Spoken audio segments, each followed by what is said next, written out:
So, Donna, we're not free of COVID yet, and on one hand, it's been great for artists. You've had the time to spend creating in your studio.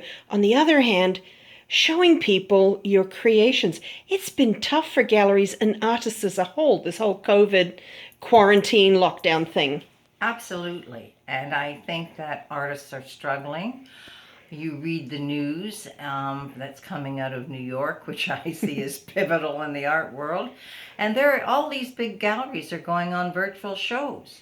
Yeah. And it's amazing. So you get artists struggling to get on a virtual website, looking to have shows or exhibitions that they try to mount and then they're shut down by COVID. Hmm. There's a lot of energy and there's a lot of apathy Yeah. and there's a lot of frustration.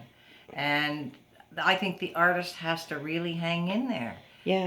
And we're not all fortunate to be able to only be artists and nothing else. Yeah. And that's the sad thing. Yeah. Galleries are closing, artists are shutting down. We It, will recover though. yeah, absolutely. And quite a few galleries here in Toronto have reopened, but the capacity is so small. I mean, you have a gallery that would normally have 100, 125 people, strolling around looking at the walls. They're down to 25 people at a time. And art lovers, you may love the art, but you're not going to line up in the winter outside waiting No, for an hour to get in. no. It's tough, isn't It it? is very tough. I think we're going to have to rethink that maybe we have to wait till next spring before anything Yeah. sensational is going to happen. And when it does, watch out, we'll burst open. Yeah, I know they've had some art in the park kind of outdoor shows, but again, masking and all that kind of stuff. It's hard to communicate with the artists and the art collectors like that. And honestly, being outdoors, it doesn't necessarily show the art off to its best. No, not necessarily.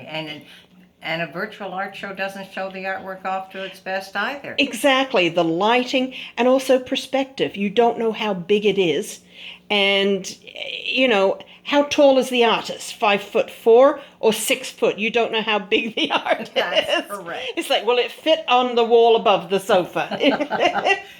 All mysterious questions to be answered later. Yeah. But they will be answered. Thank you, and thank you for the encouragement for your fellow artists.